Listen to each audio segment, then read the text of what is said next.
Crank that up. We can only do so much of it, Greg, until we get in trouble for it. That's the way it works. The whitest thing I've ever said, and that's a lot. Wow, I don't know what the whitest thing I've ever said is, and I got to think about that. It's the Courts of Thunder U.S. Open preview. Sorry. He's Greg Rosenthal. I'm Glenn Clark.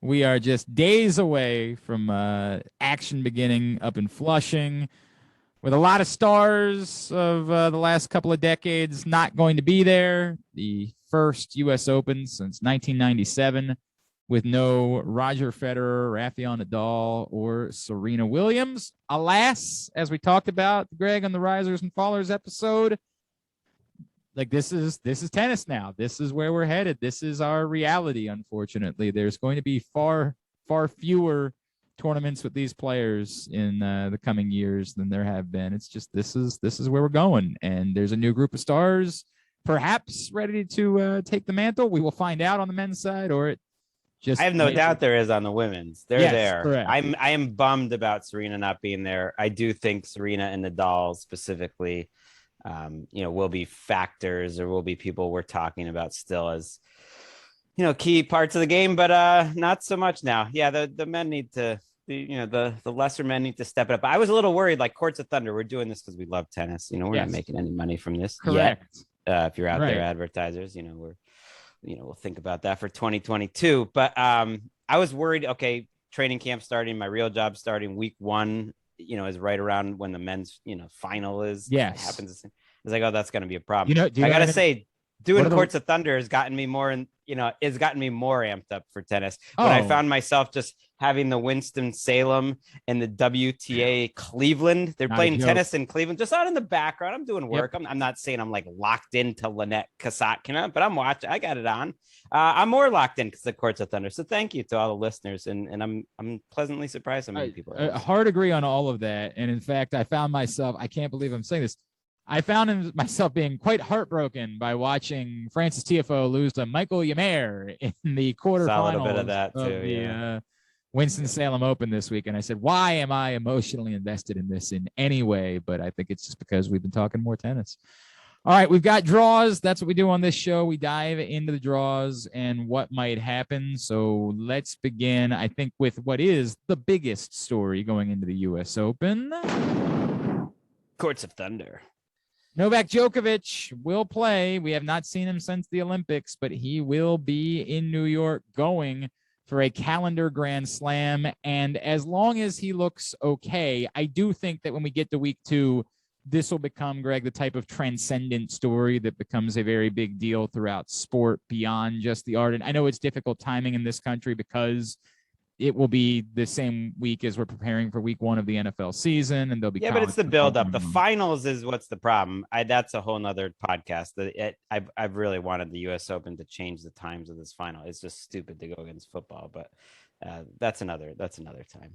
I don't know when they would be able to move it to, though. I've thought about that a million times. They tried doing it on. Okay, move it to Saturday. Do the women's and men's. Yeah, but they're up against college football on Saturday. Like I get it's not the same. I understand that. Okay, move it a week earlier. Move the whole tennis schedule. That I think I might be more on board with. That would be a better idea. But Novak Djokovic is quarter of the bracket. Nothing particularly that stands out to me. I know for you, a matchup with Kay very early on would be a lot of fun, but. I mean, would it really? Well, yeah. In my household, my kids know enough to be like, why is Nishikori always stuck against Djokovic? I'm just like, this is what life is. Everyone gets stuck against Djokovic eventually, but Kay's unseeded right now, and so he gets it a little earlier, unfortunately. It would be 3rd round, and I think Djokovic has to be thrilled with this draw. I agree. I think it's an easy draw, and I think he was more vulnerable to an early round defeat here than he maybe in a while. Maybe he'll prove that wrong, but he just hasn't played in so long, and he's coming off the worst couple days of his career. That who knows, if he had a tough 1st or 2nd round draw, maybe that would be interesting. but that's not the case. He plays Jan-Lennard Struff most likely second round, and qualifier first round.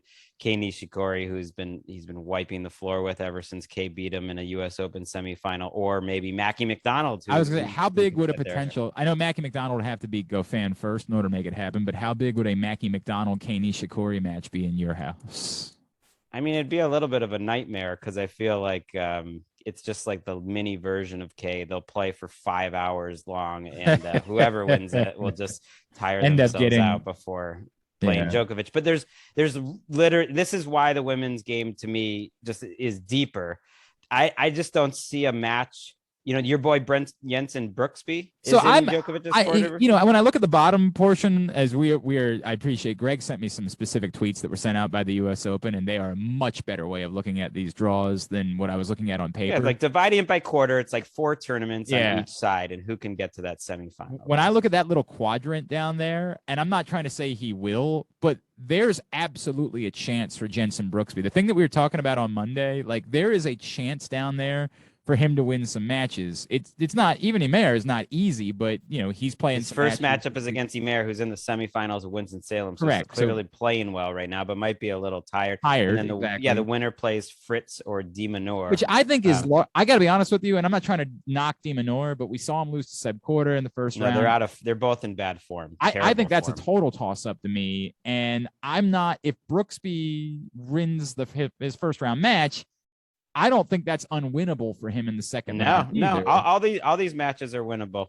If Nishikori was in that bottom half, I'd expect him to get through all those guys. Karatsev, who has not been playing well since he started the season early. So yeah, Brooksby's kind of a fun first round guy to watch. And then on the other side of the quarter is Hurkacz and your boy Berrettini. Yep. Berrettini hasn't really done anything since seen him play 2 matches since Wimbledon.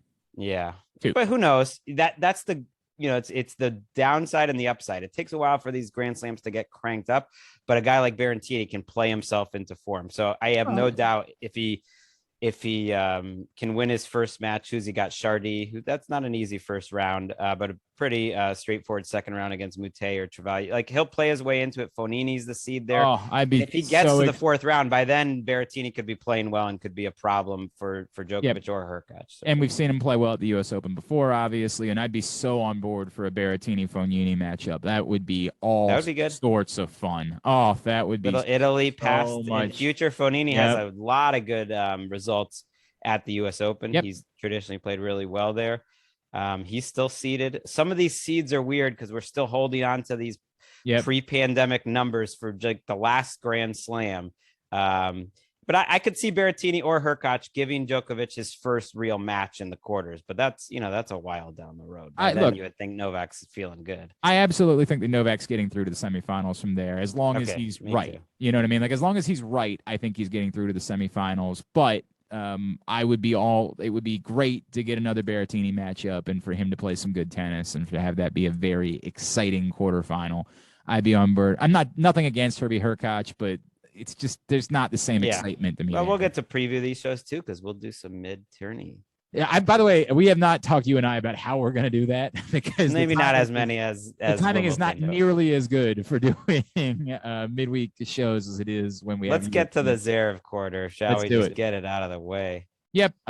Look. By the way, it just keeps getting worse. You know what I mean? Like it's just so there are fresher allegations that have come out this week. Yeah, if you go to slate.com, his ex-girlfriend talked about, the physical abuse, including, punching his girlfriend quite a bit. And it's going to be a bigger story at the US Open because of that article. 100%. It's going to be a bigger story. With that in mind, we also have to acknowledge the fact that he's playing maybe the best tennis of anyone since Wimbledon, post Wimbledon. I don't think anybody has played better than Zverev has. He hasn't lost, right? And like the results show that he ran to winning the gold medal at the Olympics and beating Djokovic. Best stretch of his career, and that's saying a lot. I think he's won at least 4 or 5 Masters now, which is really impressive, by the way. Like that's a lot of Masters trophies. Like guys, there were pretty good guys in the Federer Djokovic era that like none of them could get one. And Zverev was in that era and beat some of those guys. He's got 5 or 6, and he just won the Olympics, which is bigger than a Masters and a Masters in a row. he is Djokovic's biggest threat, I think, just based on current form, and they would possibly play in the semis. And I kind of do think Zverev is a very heavy favorite. He's got Querrey in the first round. Sam Querrey is playing terribly right now. That should not be a problem. Jack Sock's in there as a wild card. Yeah. Matt Monfils is would be a round of 16 opponent for Zverev. The one down there that is it's Sinner, right? Like that's the one that jumps out off the page at you, and you say if there's someone who could be coming into form and could be a threat and could be arriving at a moment to be ready to play against this group of guys, I'm still guessing that Sinner, if he's going to get there, might be a year or two away from it. But if someone could, I think it's Sinner. When you look at that group of players, I think he's the one guy that I see there that you say, and not just because, by the way, I didn't really realize he was up to being the 13th seed in the U.S. Open. That is kind of remarkable. He's the one guy that you look at and say, there's a guy that could potentially be there to be a threat to Zverev. And a lot of times when kind of the up and coming guys suddenly aren't the young guys anymore, like this Zverev is now, in kind of his prime. What is he, 25, 26? And sometimes when they play like the up and coming guys, that gets in their head a little bit. Like, I was the Sinner back in the day. Right. Correct. And that's a tough matchup for them to like sort of take on that role. Sinner has he got the best draw that I've seen maybe from a seed with two absolute cakewalks against a wild card Purcell and then Cecchinato or a wild card Vajda. And that's like a draw. That's a bye to the third round where he could have one of my favorite third round matches. Monfils Sinner would be great because I told you Gael Monfils in good form right now. Sinner is too. And I think that's a winnable match for Monfils. I think that's closer to 50-50 than you want to give it right now. I don't think it's close to 50-50 because it would require me to believe that Monfils stays healthy for 3 matches, and he's looked good this you fall. say that, but his last match in Cincinnati he looked good for a minute, and then it immediately was right back needing to get treatment. That was his second straight tournament. Second straight tournament. He played a lot of matches, but you're absolutely right. That side of it seems more interesting to me than the other side, where Carreño Busta is the 9 seed. How about that? Coming out, he was a semifinalist last year.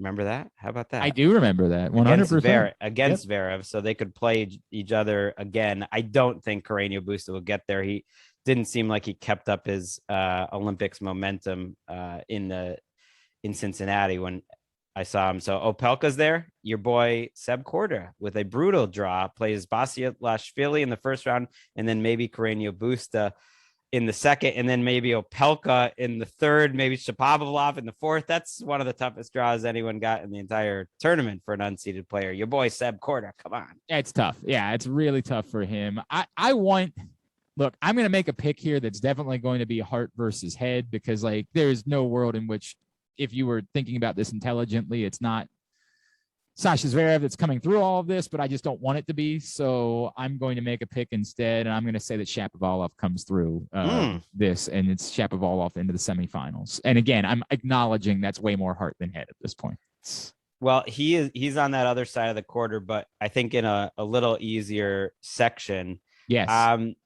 I don't. Although Lloyd Harris feeling that after seeing Shapovalov post Wimbledon, his biggest result, it's in his head. He played some 250 and lost to a guy outside the top 200, and then I don't think he won a match in Canada. His home tourney. He doesn't look great. I'd actually give the edge if I'm trying to pick someone who's got maybe the right draw and the right talent. Khachanov is the 25 seed, but playing very well this summer, has kind of gotten his mojo back. I think I'd go Khachanov all the way through. But Opelka's got a shot there. And your boy Seb Korda, I mentioned how the rankings are all messed up because of the pandemic. This might be the last Grand Slam he is not ranked for a long time. The way I think his career is going to go. He should be ranked. He should be somewhere in the 20s. It's kind of like it's overdue. But that's a pretty tough quarter for Zverev, actually. I gotta say he'll have to win a couple matches there. And for the record, I've actually already changed my mind. I'm making my heart pick center. I'm going back to it. It's going to be my heart picker. I'm going to make my heart pick. It's going to be center. That's more fun anyways. Yes, 100%. It's far more fun. Into the third quadrant, we're looking at the quarter for Stefanos Tsitsipas, where he gets the, by far, popcorn match, as everybody likes to call it, of the first round of the U.S. Open, as he faces Andy Murray in round one, which is, to me, more of a bummer for Andy Murray, because this tournament is more entertaining the longer that Andy Murray gets to stick around. And for as human as Stefanos Tsitsipas looks in moments, I don't see it happening. I think that Tsitsipas takes care of Andy Murray in the first round.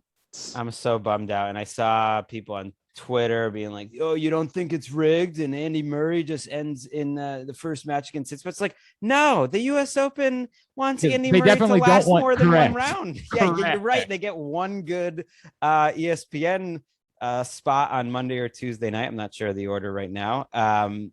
But it's like, no, they would have Murray on center court every time. And by the way, Murray could have won some matches with the right draw. I've watched him play, and he's very close to beating top 30 players. Now, that's different than actually beating them. Yeah. He keeps getting bad draws, but I do think he could have done some damage. He will probably not do it against Tsitsipas, but my prediction is he wins. Like, it is one set all at some point in that match, and the crowd is going crazy. Oh, I absolutely think we're going to get out of this exactly what we want out of this, which is early in the tournament, crowd into it. It feels like a big time match.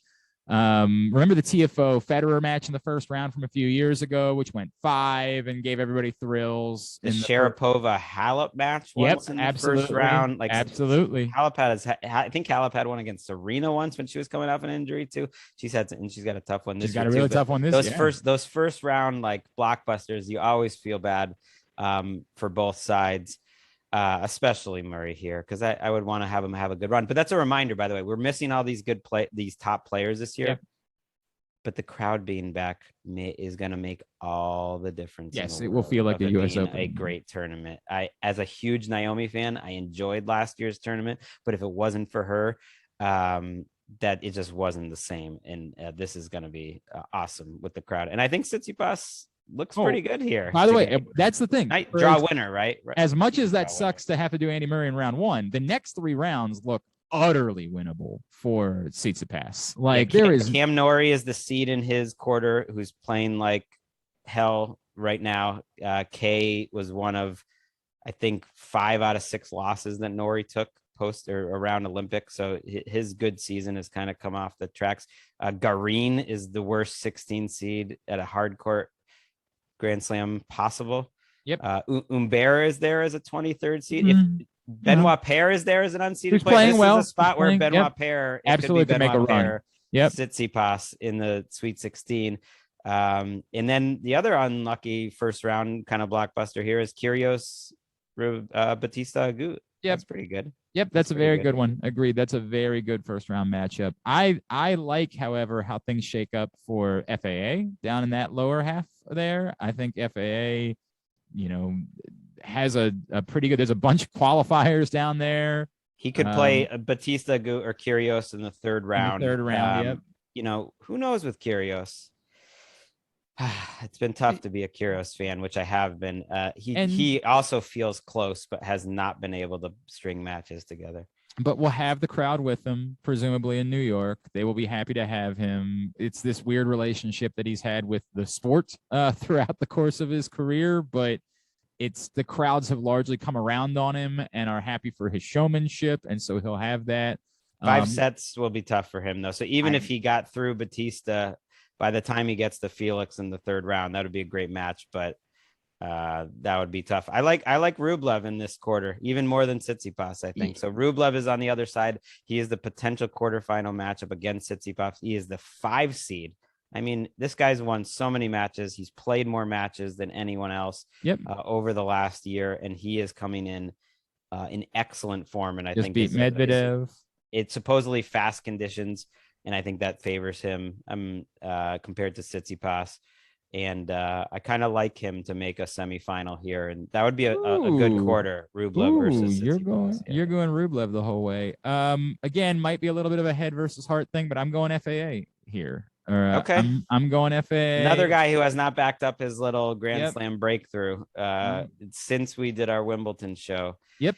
I think I know this sounds crazy, but I think the men's game right now is a pretty clear top 5, with Rublev being 5th behind Zverev, Tsitsipas, Medvedev, and Nadal. Those guys have you got to put results matter, and like over the last since the pandemic ended or not, and since they came back from the first pandemic break, they've been the best 5 along with Nadal, who's not here, and it's a pretty big gap to anyone else. That's all. So hang on, your 5 is. You're saying that 5 and Nadal, so that's your 6. Yeah, saying, but Nadal's not here. But here, it's really like 5 guys I could see win the tournament. I know that's a big jump for Rublev, but I'd put him in there just because he's won so many matches. I don't think you can count him out. Okay, all right. And the finally the Medvedev quarter, where I think he got a gift, and as I'm identifying who I think has a real opportunity here, I think Daniil Medvedev could not have asked for anything more to start his tournament. Not that he needed the help to begin with, because he's obviously been playing very good tennis, winning in Canada, and making another good run at Cincinnati before coming up short. I don't think he needed any help, but boy, did he get it. Yes, he's got Marin Cilic waiting a couple of rounds in, potentially, but outside of that, there's just not a lot there. Grigor Dimitrov in the round of 16, maybe. Opens against Gasquet, who's won some matches. It's not nothing, right? Yeah, it's just in terms of if you've been following the sport a while, Richie. Oh man, one of the all-time has won the most matches without winning a big tournament, guys, ever. I feel bad for him too. He's making a little bit of a run, but that's brutal. And the other side of the Medvedev court, okay, you figure, okay, you got a good draw. At least you're going to have a tough quarterfinal match. What? It's like, who is the favorite to make the quarterfinal on the other side of Medvedev? That's where you want to be, by the way. If you are a fan or you're an unseeded player or anything, that is the best spot to be. And I would give the slight edge to John Isner. Don't like it.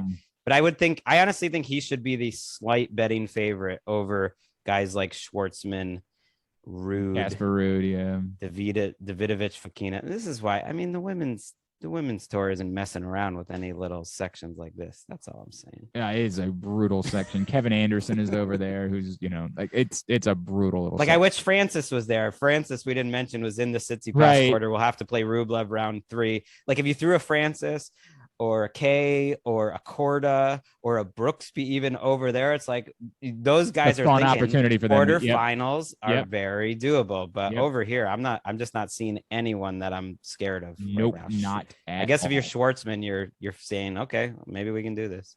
No, I hear you on Isner. Unfortunately, he could just serve his way. Look, I want to believe in Nakashima as a guy that's coming forward. I want to believe in him as somebody that's going to be a young American who plays Isner round 1. So that's a tough draw for both of them. I don't see that. All right. So again, admitting that there's some hard overhead involved, I've got Djokovic, Sinner, FAA, and Medvedev as my semifinals. Yeah, I went super chalk. I went what did I go? Djokovic, Khachanov, Rublev, and Medvedev. And I'm just going to skip right ahead to the winner. I've got Medvedev winning this whole shebang. It's time to do it. I have him beating Djokovic in the final in a match where Djokovic gets one match away from the Grand Slam. And that's the moment where I'm really mad that you said that, because it's exactly what I have as well. I have Daniil Medvedev. Predictable. It's what we want. I have Daniil Medvedev. Yes, there's a lot of that's involved with it. I have Daniil Medvedev as well, finally breaking through and winning the U.S. Open. And of course, that means it's going to be Zverev, and I'm going to be very angry for some time.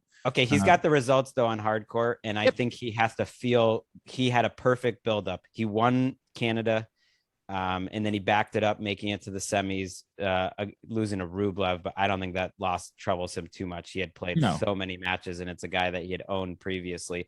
He got a great draw. This, to me, is Medvedev's tournament.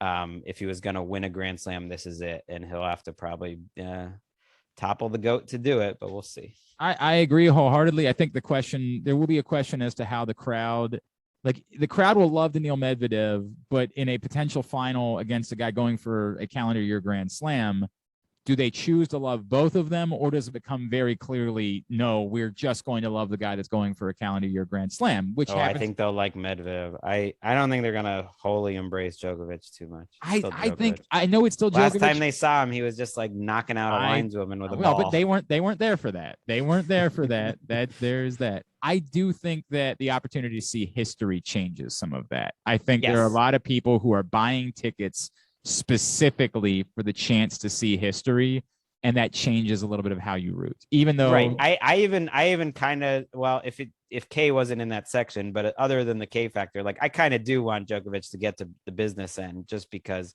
it'd be fun. It'd be fun for tennis, and it'd be fun until the moment that I'm watching freaking Teddy Bridgewater go up against Daniel Jones at 125 on week 1 Sunday instead of watching this Medvedev Djokovic final. Come on, US Open. You just great news for me. The Ravens don't play until Monday of week 1. And so I can have my day free to watch some tennis. And that is what I will do. I always have it on like a third screen, but ultimately, you got a job. I'm at work and we're doing a podcast that night. So yeah. All right. To the other side. Courts of Thunder. Let's talk about the women, and we begin with Ash Barty and her path towards potentially winning the U.S. Open as the 1 seed. And I think she's got to be pretty happy overall about her situation, Greg. Oh, yeah. I think she was one of the biggest draw winners of the top 4 seeds. Yep.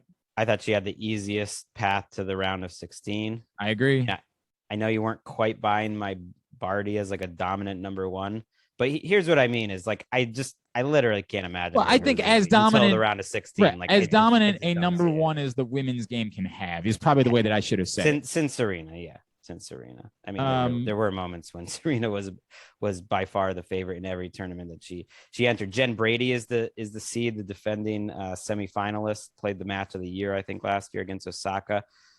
Won some matches on the hard courts, but then got hurt. So I'm not sure about her. That's a potential round of 16 that if Brady was in form is a little bit of trouble. But this is where it's like, it's all about the draw sometimes in tennis. Barty doesn't have to play anyone until the quarters. And here's who's on the other side of her little court, in her quarter. You ready? Yeah. Only one of these players could even make the round of. Linda Bencic is the only one that I think has a chance. Oh, come on. Bencic, Pegula, Cincinnati champion Teichmann, and Swiatek. Those 4 are all in Kontaveit, who is still playing in Cleveland right now or Chicago. Maybe I said this the wrong way. There's one player that I think can beat Ash Barty. Oh, I think Swiatek could. If she gets there, that means she's okay. All right. All I mean to say is like, look at all those players on one side, and then there's no one on Barty's side that could bother her, I think, until the quarter. And the good thing, if you're Barty, is you're only gonna have to play one of them. You're gonna have to play a good player in the quarterfinals, though. Like whoever gets through that, whether it's Pegula or Bencic, who won in the Olympics, whether it's Swiatek, if she kind of picks up her form, like that'll be a great quarter.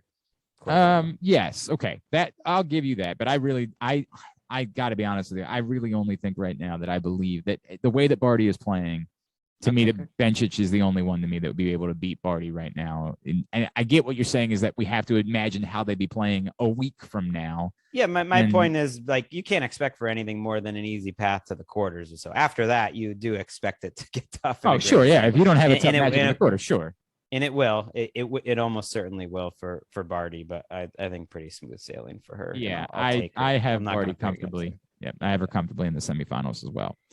Carolina Pliskova is the 4 seed, and how about that was a quick turnaround. Yeah, I mean, look, it's been a really good couple of months, hasn't it? It's been an outstanding couple of months for her. And similarly, she's probably number 2 right now in the power rankings. I guess Sabalenka or her, just in terms of current form and results. I'm not saying I would take her one-on-one against Osaka, but who's had the best summer? Number 1, Barty. Number 2, I would say Pliskova. I don't disagree. She hasn't won any tournaments, so that's kind of her problem lately. She's turning into a finalist.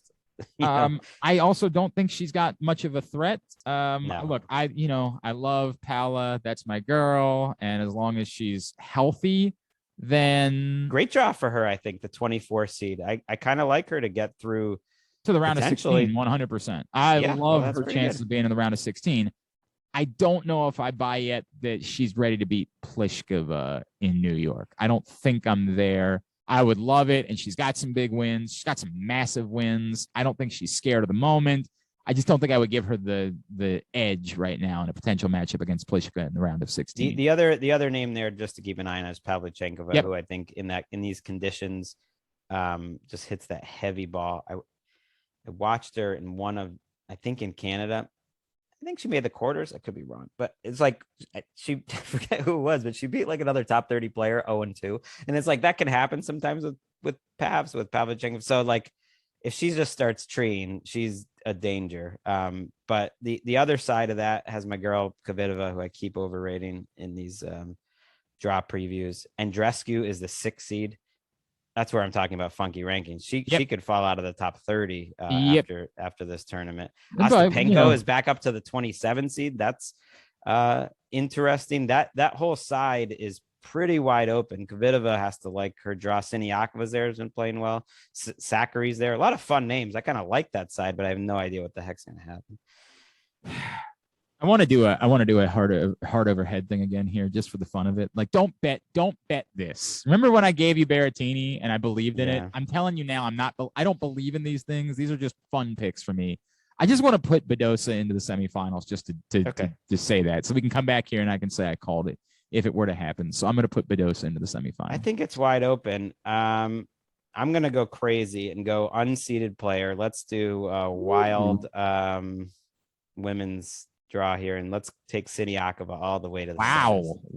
Well, we know somebody is, like, we know that's the nature. She's looked good lately. Someone's going to make that. I would love to, again, I've been waiting for Kvitova to kind of make one more big Grand Slam push, and she's certainly capable of doing it, but tends to struggle in the really hot conditions, and that's what she's going to get. Andreescu, by the way, who was such a phenom destroying Serena a couple of years ago, has totally lost her confidence and could be in trouble round 1 against Golubic, who's had a lot of wins lately. So, like, I want to see Andreescu get back. Maybe she can get back her mojo. She hasn't played here since she won the tournament. Sure. She's sort of a defending champion. A little bit. That's okay. There's something to be said for that. It was the last one with fans, Speaking of defending champions, however, this by far the most fascinating quarter and the most ridiculous quarter to me of the US Open draw is Naomi Osaka's quarter, which is loaded, and particularly where we find 2 barn burner first round matchups, Simona Halep and Camilla Georgie in the first round, which is wild. Georgie just won Canada and beat Halep in a close match just a couple weeks ago too, where I thought Halep looked pretty good, and considering Georgie's form, she was looking pretty good, but she's been hurt, Halep, and it's a lot to ask for either one of them first round. Oof. And then on the other side, we find a rematch of a former U.S. Open. And again, like, these players at this point, not really threats, although you never know. You never know with these two.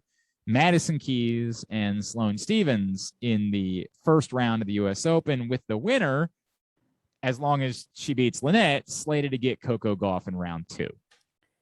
Coco got the worst draw, I think, possible for it.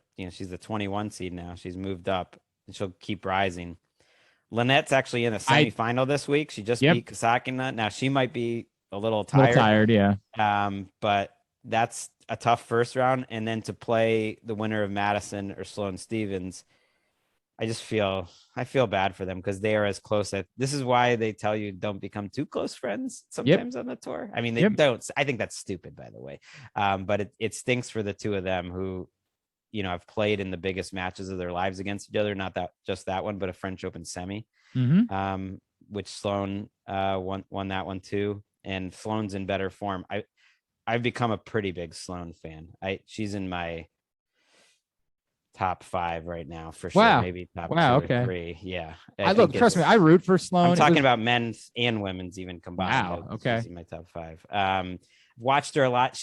She feels like she's really close to making a run. So if you told me she beats Keys, she beats Coco, that's great. But then Kerber could be sitting there next. I mean, it's just kind of and then Osaka after that. It is just a brutal draw for anyone who got stuck in that section, including Kerber and including I don't know, Coco. I feel bad for Coco.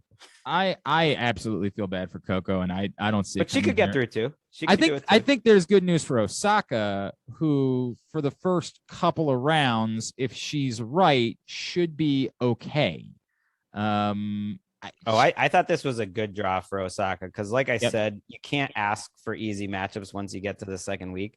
But her first 2 to 3 matchups are easy. On paper. Palischkova in the first, a wild card or a qualifier in the second, and then the seed in her section is Putin-Seva, who has beaten her before. I do remember those matches, but if you're losing to Poots in round 3, you're not winning the tournament.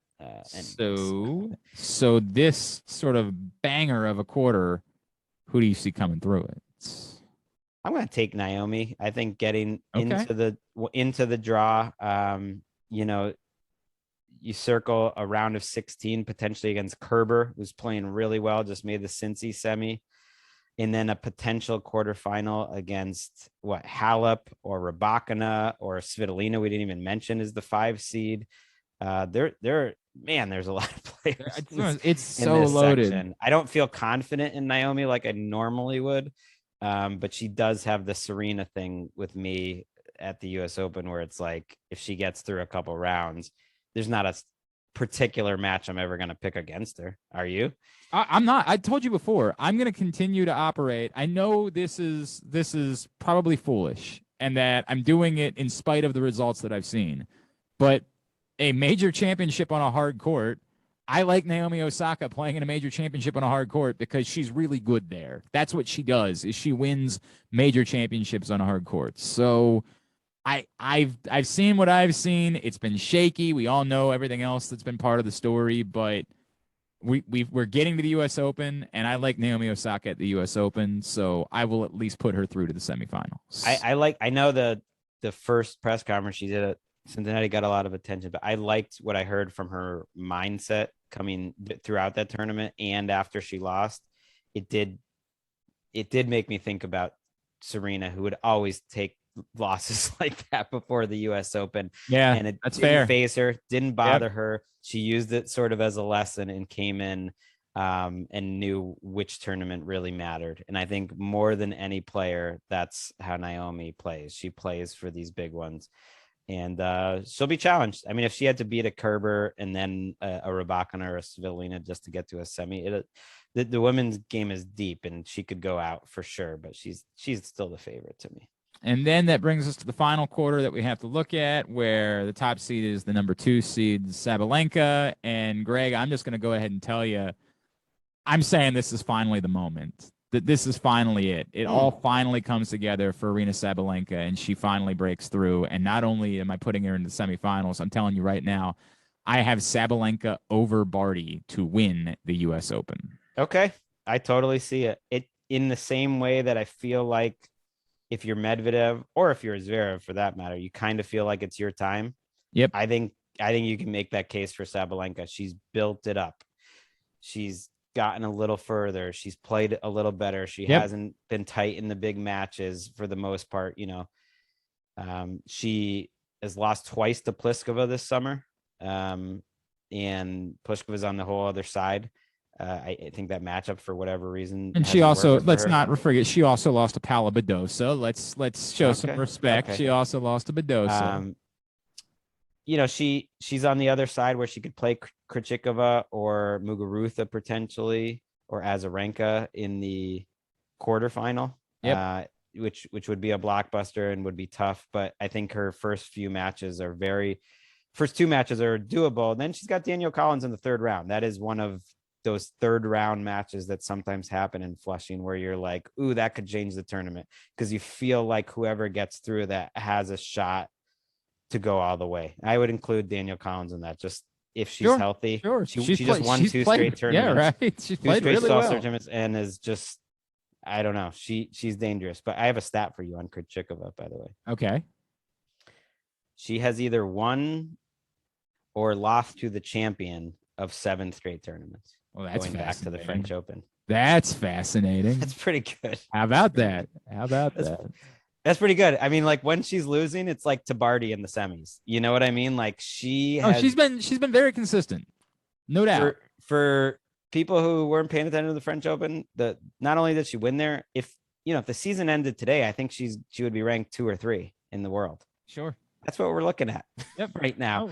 And she's got a very manageable first couple rounds. The other round 3, which I'm really looking forward to, would be Muguruza, Azarenka, two of my old time ladies there. Yeah. Who've now graduated. Remember they were the young, they were kind of the up and comers at one point. Now they're the old trusty veterans who absolutely should be considered dangerous if they can just get into form at the US Open. Azarenka defending finalist points. And we haven't even mentioned that your girl Ons Jabeur is in this quarter as well. And with, I think, a pretty reasonable path towards the round of 16. And Mertens is there, but this quarter has great players, but they're evenly distributed. So I think she would play Mertens in the 3rd round, and then Sabalenka in the 4th.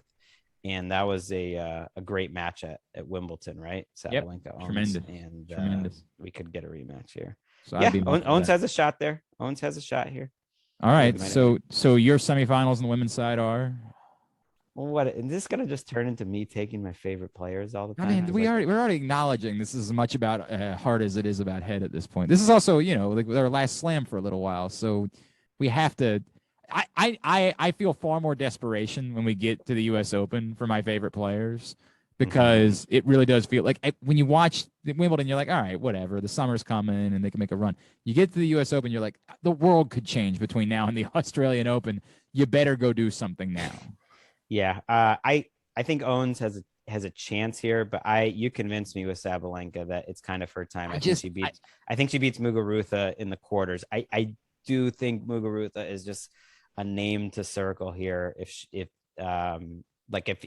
she's in the final here, like I'm not going to be stunned. Sure.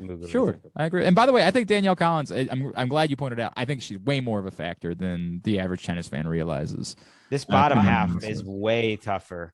Osaka and Sabalenka's quarters. It is not an evenly distributed draw. When that day is playing, the bottom half, it's just way more loaded. It is going to be tougher for Naomi or Sabalenka to get through than Barty and Pliskova. Okay, but you still have to give me your final and your champion. I have Osaka over Barty in the finals. Okay. It's the match I want to see. Okay. Would love to see kind of the two, solidified Grand Slam younger generation champions face off in such a big spot. We haven't seen that. And so I think that'd be great. And I'm going to have to take Naomi. I mean, come on. Yeah, there's a lot of heart involved. There is so much heart involved in what we've done here. Stupid. That's fine. It's totally fine. I mean, what is even picking it, But this is who we are. This is the show we're doing. This is Courts of Thunder. We're doing this with our hearts. That's the way that it works. I do think Barty is a real favorite here. Not in like that I would take her over the field in any way. It's not like that. But I actually do think if she played almost any, if she got to the finals against Naomi, I'd probably favor Barty even. I probably agree with that. I do probably agree with that. All right, there you go. That's our whole breakdown. That's the entirety of the. I don't know, Greg. I think we'll be able to get those Akova to the semis tickets. That's right. That's that one total wild card that you threw in there. I will attempt. This is the only problem with the U.S. Open is that there are nights where the last match ends so bloody late that it's very difficult for us to work around that. But we'll can talk off air. You can talk off air. We'll figure it out. We will figure out a way for there to be some more shows during the course of the U.S. Open to be reacting to what it is that we see. Appreciate you guys continuing to spread the word about the show. As we always talk about, we do it for fun. So please subscribe, share. It all helps. Subscribe, share in order for us to do it. He's Greg. I'm Glenn. This has been the U.S. Open preview edition of Courts of Thunder.